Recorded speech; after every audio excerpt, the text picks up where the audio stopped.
em meio à seca, não seca.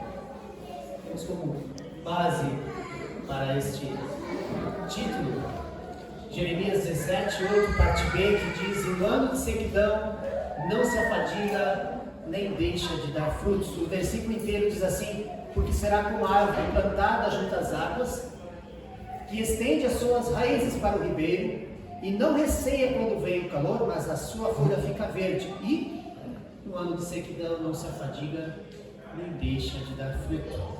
Eu acho que é bem ruim, bem desagradável, desmotivador, triste, chato, todo o sofrimento merecido. Presta atenção, não é o sofrimento que tu não merece, é o sofrimento merecido. Não sei se você passa por esse perfil, igual eu,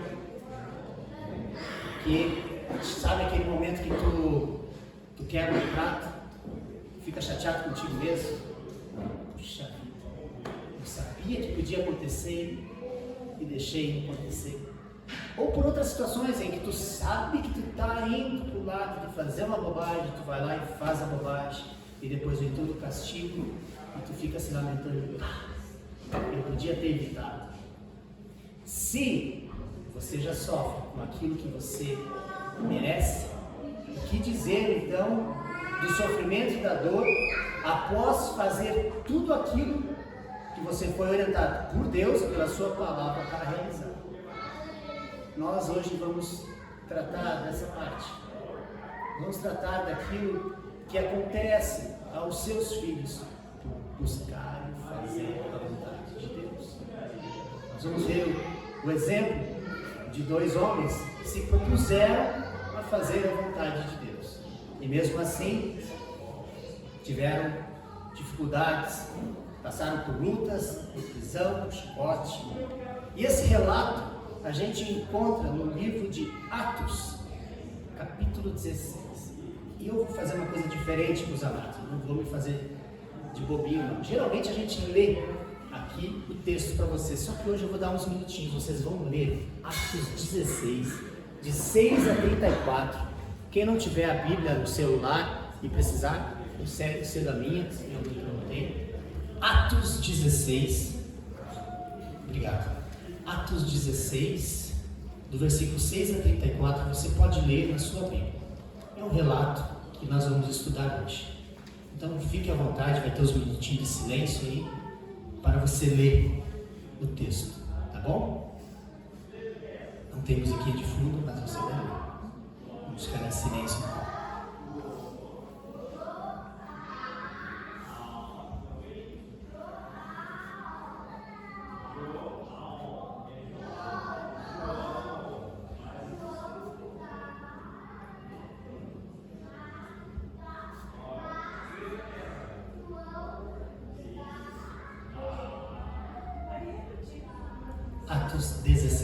Atos 16, do 6 até o 34.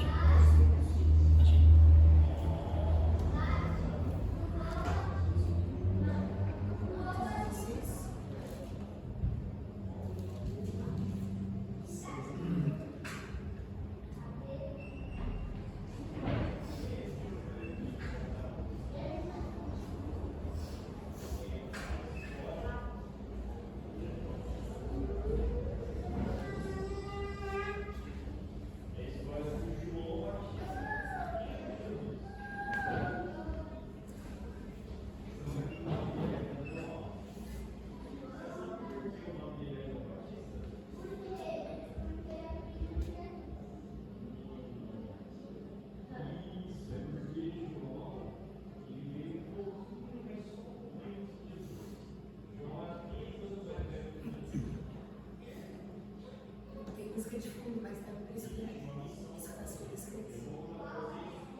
Amém?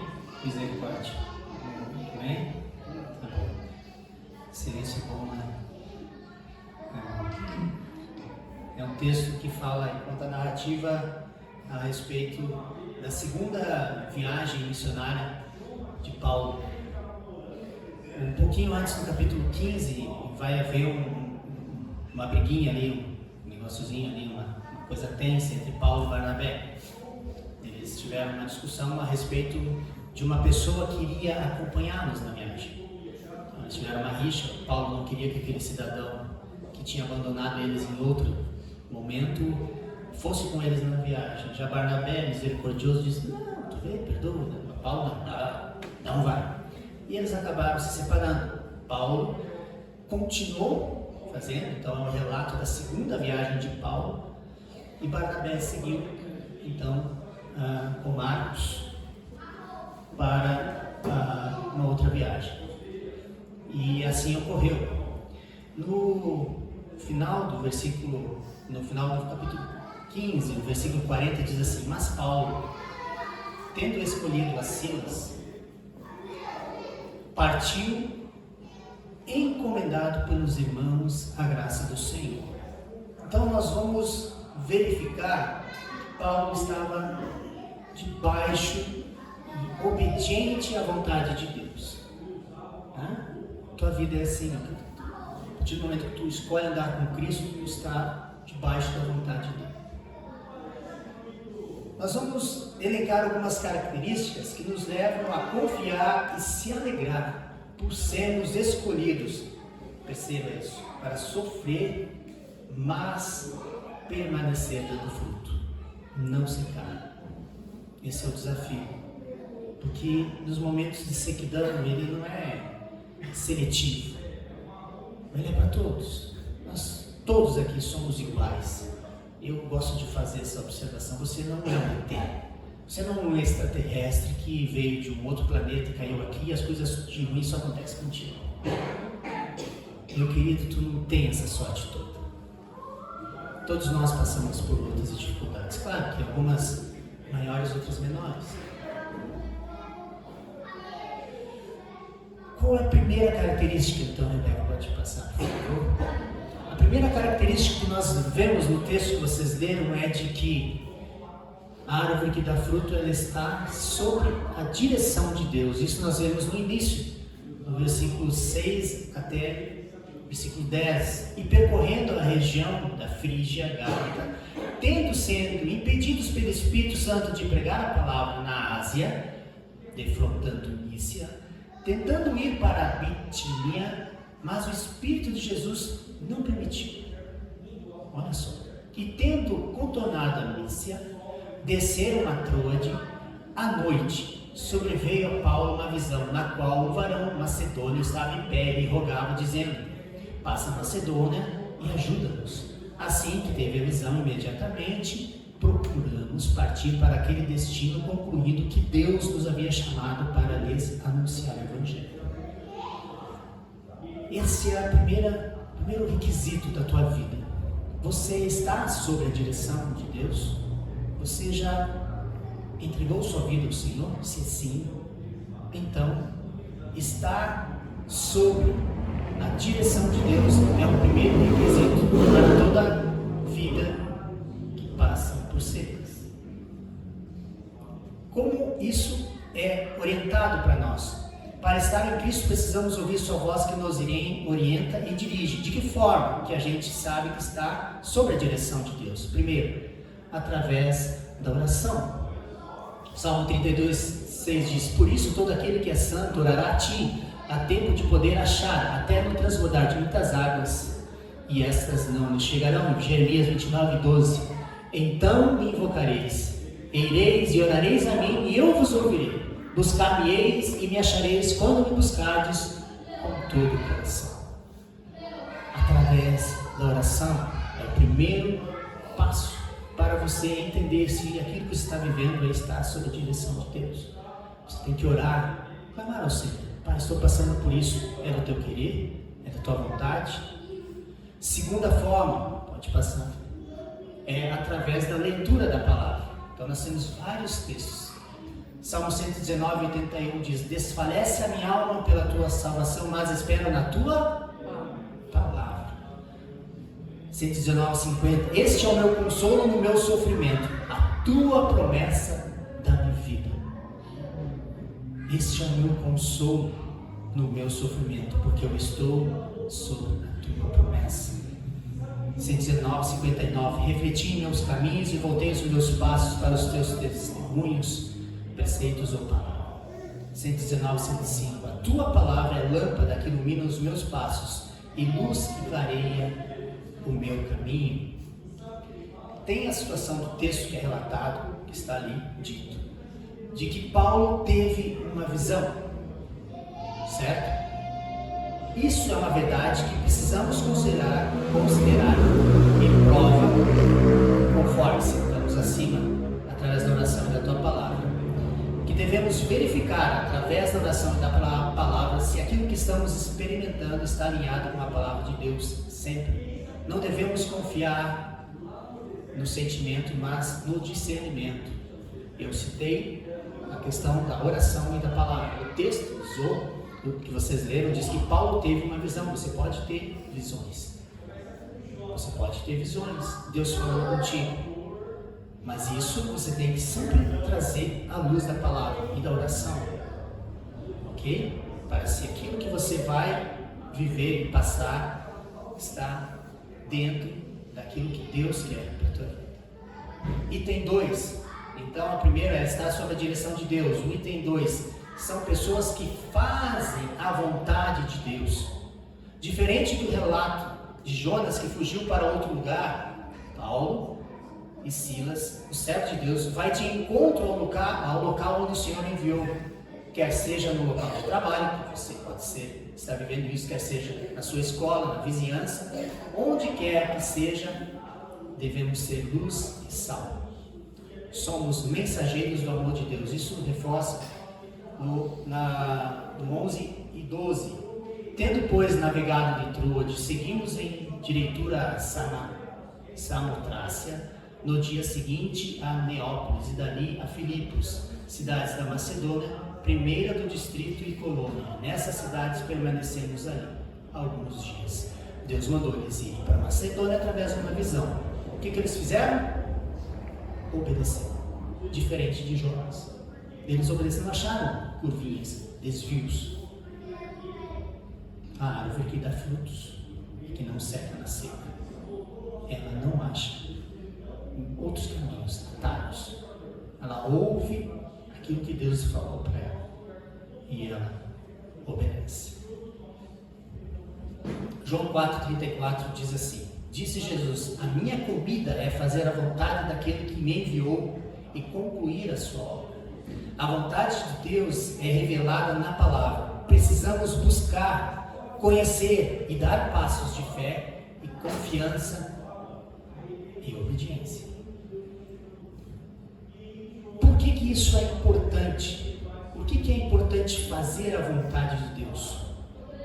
Porque ao fazer a vontade de Deus, não escolher atalhos, como citei anteriormente, você pode estar sendo a luz e o sal que Deus vai usar para a salvação.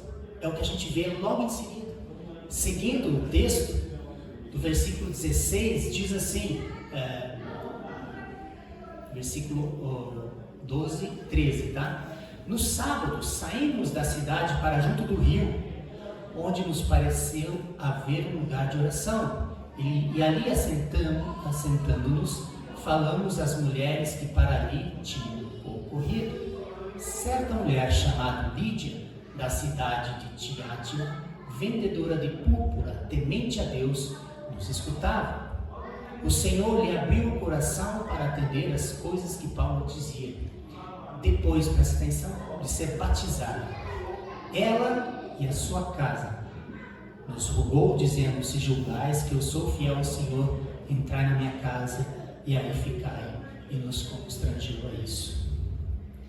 Então, quem se propõe a ouvir e seguir a palavra de Deus, aquilo que Deus determinou, vai ser fatalmente usado como instrumento de salvação. Foi o que aconteceu.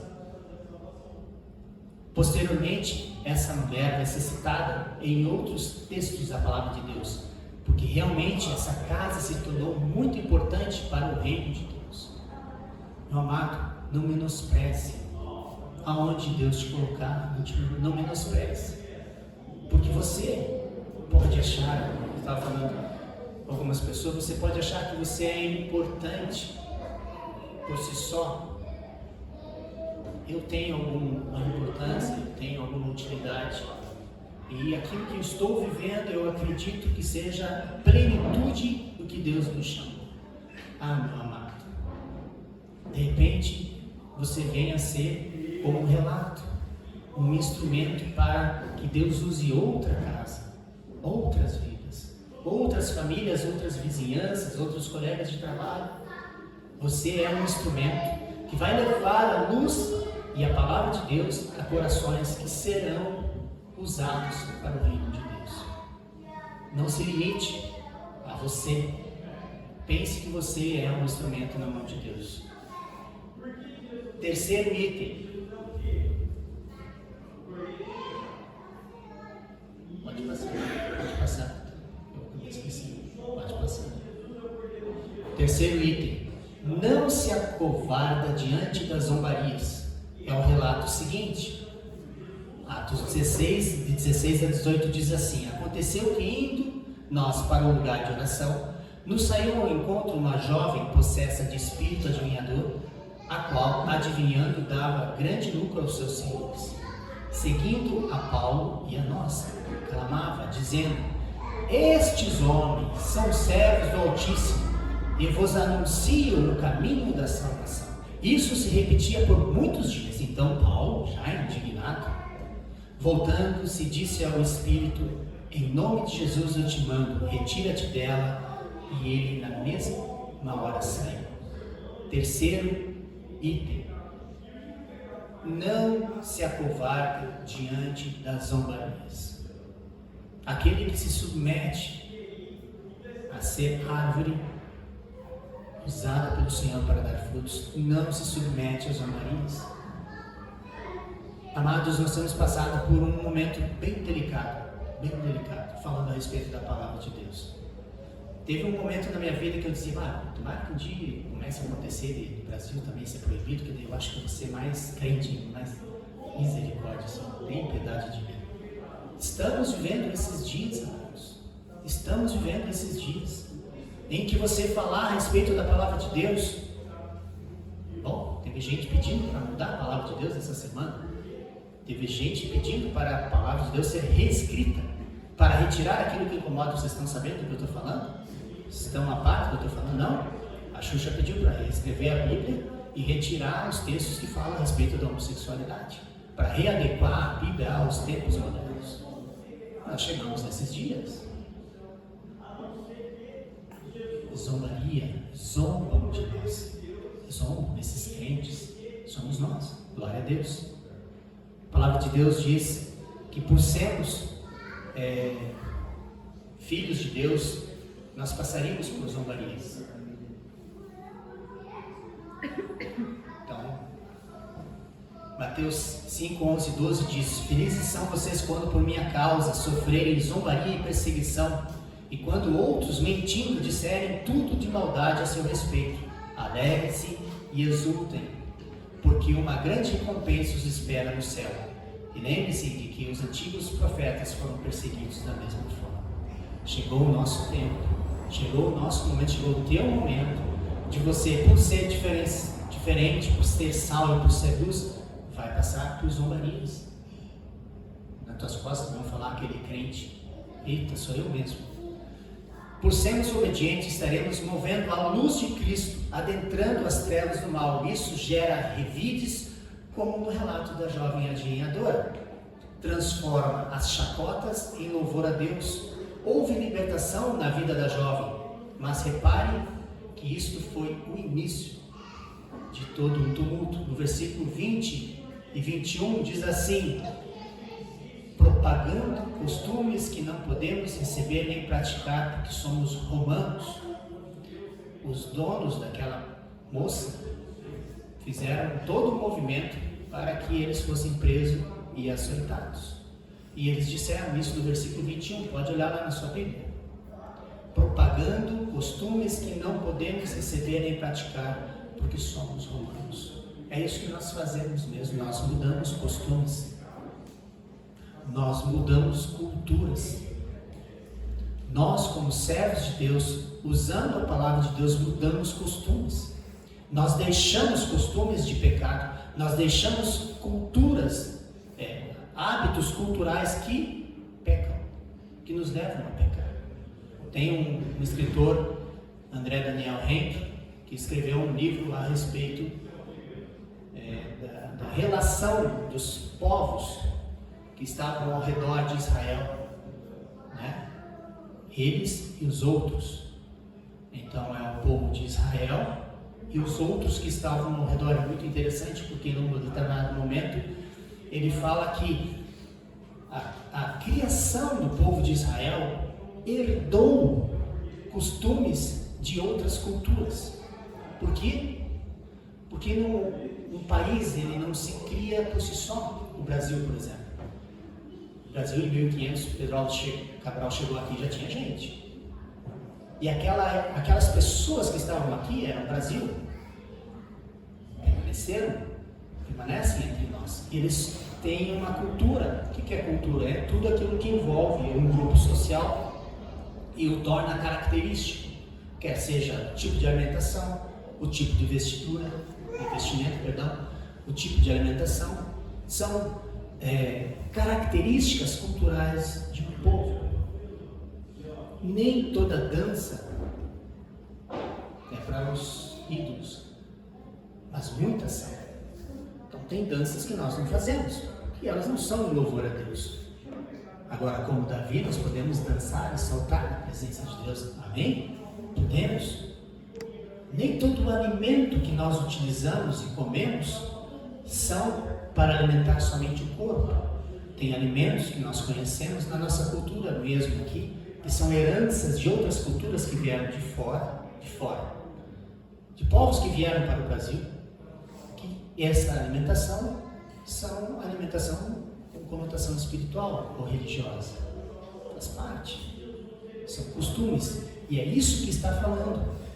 Os donos dessa moça estão dizendo no versículo 21. Eles estão propagando costumes que não podemos receber nem praticar porque somos romanos. Olha, meu amado, tem uma novidade para te dizer. Tudo o que vem de Deus é bom, importante, indispensável para o homem. Tudo, não há nada que venha do reino de Deus que não seja importante e salutar para a vida nossa. Amém? Aqui nós vemos que o mundo não está interessado no que é certo. Ele jaz no maligno e ama o pecado.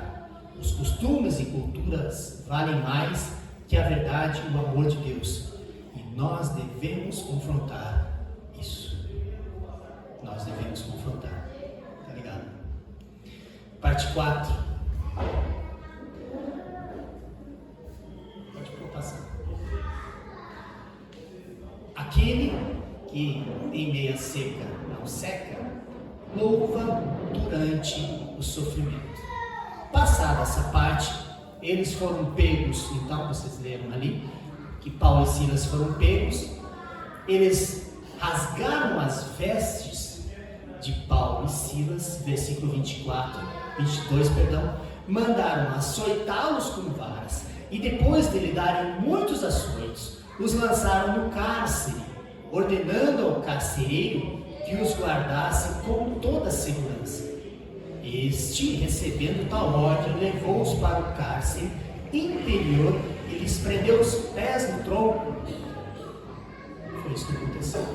Sabe como é que era mais ou menos a ideia de uma prisão naquela época? Vocês têm a gente tem hoje uma visão, óbvio, porque nós vivemos no mundo contemporâneo, que é uma sala parecida com essa aqui do lado, um quadrado, um banheiro sanitário, um lugar para dormir. Até a gente pensa que legal se eles não tiverem cobertor, mas não é assim, tá? Eles têm um cobertor, têm um colchão lá, eles não morrem de frio. Mas naquela época era diferente. Tem uma uma referência que é a prisão mamertina, ou cárcere mamertino, ou turiano. Era uma prisão localizada no Fórum Romano, na Roma Antiga. Ela estava localizada no lado nordeste do Monte Capitólio, de frente para a Cúria Ostia e os fóruns de Nerva, Vespasiano e de Augusto. A igreja de São Giuseppe de Falegnani hoje está acima dessa prisão, na cidade de Roma, Itália. Hoje. Pode passar, filho. Essa é a visão hoje, tá? Não sei se a foto é de hoje, mas ela é real. Então aqui nós temos as paredes que vocês estão vendo aqui. Aqui é um acesso e aqui em cima observa esse buraco, porque a imagem seguinte ela vai mostrar bem a ideia dessa. Todos estão vendo que estou atrapalhando aqui? A ideia desse local. Então aqui em cima era um piso onde andavam soldados e tal. Aqui era o primeiro nível, onde que era já preso, e aqui é o nível aonde que está relatando, o nível inferior. Observe que no nível inferior não tem porta. Qual é a porta? É esse buraco, que na foto antiga do Ito, eles estavam louvando a Deus durante o sofrimento, versículo 25, que está dito ali. Estavam com os pés presos no tronco, versículo 24, tá bom? Por volta da meia-noite, Paulo e Silas louvavam e cantavam a Deus, e os demais companheiros da prisão escutavam. Aleluia! Oh, glória! Eu sou um miserável. Eu reclamo do meu dia quando de manhã cedo vou abrir a grade da minha loja e ela tranca e cai a chave, ou o Cusco sai correndo. Eu reclamo do meu dia. Eu reclamo do meu dia quando eu chego em casa e o cachorrinho fez vários cocôzinhos pela casa, assim. Eu reclamo do meu dia.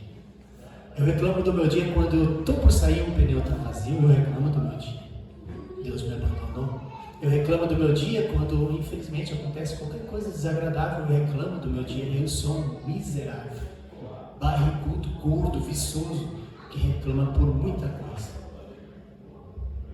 Eu devo de louvar a Deus. Glória a Deus, Senhor, que eu tenho uma grade para mim. Glória a Deus, que eu tenho um carro. O pneu está murcho, mas eu tenho um carro. Glória a Deus, Senhor. Glória a Deus, que tu me deste um cachorrinho para me cuidar. Minha filha gosta dele. Glória a Deus, Senhor. Por o que tu dá? Reclama e murmura a Deus. Dê glória a Deus. Para poder testemunhar, me perdoe, dona Natasha, poder testemunhar com o pai dela passando por dores. Mas todos eles estão como família unidos, orando pela vida desse homem. E nós como igreja também. Glória a Deus, porque tem uma igreja que ora pelo Pai.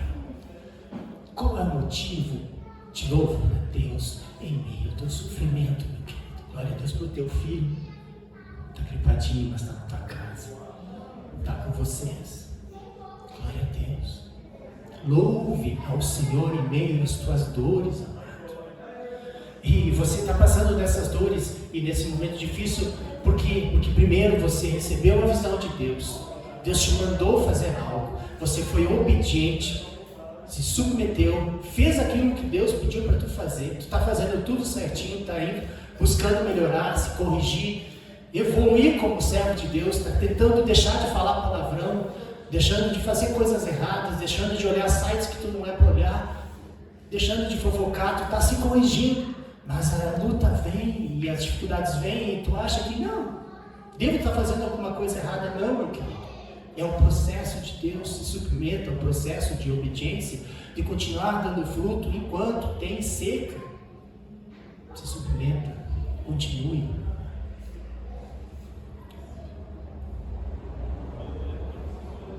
Repare que o texto diz que enquanto eles estavam louvando, observe, está bem claro, os demais companheiros de prisão escutavam. Enquanto você está passando pelo sofrimento, quero deixar bem claro, quem vai ouvir não é teu chefe, quem vai ouvir não é o presidente da república, quem vai ouvir não é o pastor. Os teus louvores vão ser ouvidos pelo teu filho, pela tua filha, pelo teu marido, pela tua esposa.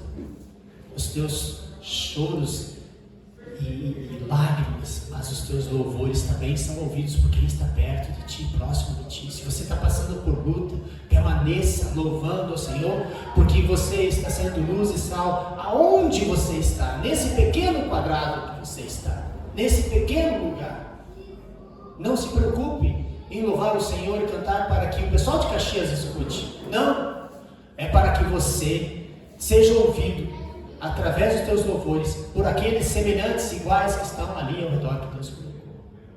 Enquanto sofre, ouve. Colossenses 1:24 diz: agora me alegro em meus sofrimentos por vocês e completo no meu corpo o que resta das aflições de Cristo em favor do seu corpo, que é a igreja. Quinto item, por favor. Só estou monitorando o tempo aqui. Quinto item. Pode passar. Quinto item. Salva em meio às dores. Ele é um pouco diferente do item que fala da salvação de Lídia. Ele é um pouco diferente, porque lá não havia ainda o sofrimento. Mas como Paulo e Silas estavam em obediência, fazendo a vontade de Deus, ali naquele momento eles estavam levando salvação. Agora eles estão sofrendo, e no meio do sofrimento e no meio das dores, eles levaram salvação. Presta atenção, porque no versículo 27 ao 34, eu vou ler, nós vamos tirar alguns itens rapidinho. Diz assim: o carcereiro despertou do sono e, vendo as portas do cárcere abertas, puxando da sua espada, ele iria se matar, supondo que os presos tivessem fugido. Mas Paulo bradou em alta voz: não te faças nenhum mal, que todos estamos aqui. Então o carcereiro, tendo pedido uma luz, entrou precipitadamente e trêmulo, prostrou-se diante de Paulo e Silas e disse, depois trazendo-os para fora, disse: Senhores, que devo fazer para que seja salvo? Que pergunta sem vergonha. Senhores, o que devo fazer para que seja salvo? Alguém vai te perguntar, meu querido parceiro. Tu vai ouvir, teus ouvidos que ouvem tanta bobagem, eles vão ouvir essa pergunta de clamor e de socorro. Alguém vai chegar para ti e vai dizer: o que eu tenho que fazer? Assim como você, minhas dores louvar, o que eu tenho que fazer para ser salvo? E segue dizendo: respondeu-lhe: crê no Senhor Jesus e serás salvos, tu e tua casa. Eles pregaram a palavra de Deus, e a todos os da casa, naquela mesma hora da noite, cuidando deles, lavou-lhe os vergões dos ações, e a seguir foi eles batizado e todos os seus. Então, levando-os para a sua própria casa, ele pôs a mesa e com todos os seus manifestaram grande alegria por terem crido em Deus. Paulo e Silas agora eram exemplos para os soldados. Eles tinham oportunidade de fugir, mas permaneceram. Quantas vezes nós temos a oportunidade de fazer algo errado pelo certo aos nossos olhos? Quantas vezes nós temos a oportunidade de fazer algo errado para conseguir algo certo aos nossos olhos? Eles tiveram a oportunidade de fugir, mas não fugiram. Eu acho importante que tenha um detalhe no texto que diz assim: o carcereiro, tendo pedido uma luz. Está no versículo 29. Amados, não tem luz desse mundo que não esteja nas mãos de nós. Não tem luz desse mundo que não esteja nas tuas mãos. Você é a luz deste mundo, porque o Senhor Jesus está em ti. E Ele espera que você passe a luz como uma vela para outra. É assim que somos. Quando pensamos E devemos ter a sensibilidade para perceber o propósito de Deus em meio ao caos que virá na vida dos que estão ao nosso redor. Certamente seremos nós os únicos a ter a luz para conduzir e salvar a vida de muitos. Jesus sabe do nosso sofrimento, Ele se compadece de nós e abre o caminho para a confiança nele. Está em Hebreus 4, 15 e 16. Pois não temos um sumo sacerdote que não possa compadecer-se das nossas fraquezas, mas sim alguém que, como nós, passou por todo tipo de tentação, porém sem pecado. Assim sendo, aproximemo-nos do trono da graça com toda a confiança, a fim de recebermos misericórdia e encontrarmos graça que nos ajude no momento da necessidade. O relato então nos mostra que, por serem obedientes e tementes a Deus, os seus servos foram colocados em uma prisão, levados chicotadas, foram humilhados. Parece comum. Como já falei anteriormente, você também está vivendo assim? Fazendo a vontade de Deus, sendo submisso, obediente, está passando por lutas e dificuldades? Podemos observar que a árvore que está plantada junto ao ribeiro das águas vivas passará por dias de sequidão, mas em todos os momentos ela estará junto ao ribeiro. Sabe por quê? Porque planta não anda. Planta não anda. Oh meu Deus, quem me dera não ser igual a plantinha, não poder me mexer, está sempre ao lado de Jesus, seria mais fácil. Sendo assim, essa planta continua com suas folhas verdes e dando frutos. Que possamos ter essa consciência, lucidez e serenidade, que todos os momentos de sofrimento, e em todos os momentos de sofrimento, devemos olhar para o nosso Mestre Jesus. E temos uma referência que aconteceu quando Jesus estava na cruz. Jesus passou por algo similar. Quando Jesus estava para cumprir a vontade de Deus, Ele orou antes de ser preso. Foi fiel e correto no seu julgamento. Foi fiel e correto no seu julgamento. Ele não espancou ninguém, não usou da sua autoridade de filho de Deus para expulsar, para matar alguém. Não, ele se submeteu. Mas o mais importante que eu quero deixar aqui é o que aconteceu lá na cruz. Ele salvou eu. Mas ele lembrou daquele cara que estava do lado, aquele ladrão sem vergonha, que pediu para ele: hoje ainda, quando entrares no reino dos céus, lembra-te de mim. Meu amado, pode ser que tu está precisando, e tu deve estar precisando da mão de Deus para te socorrer. Ele fez isso por ti na cruz, ele está lá. Ele disse: lançai sobre mim o teu fardo, e pegar o fardo dele que é leve. Então, devemos fazer isso. Lançar o nosso fardo pesado sobre Jesus e carregar o fardo dele que é leve. Mas devemos lembrar também que Jesus salvou a mim, mas salvou o próximo. E é para isso que nós somos chamados. Quero chamar o grupo de louvor à frente. Ter Jesus em nossa vida é a certeza de nunca estar só. Tem um relato no livro de Lucas. Eu já estou encerrando.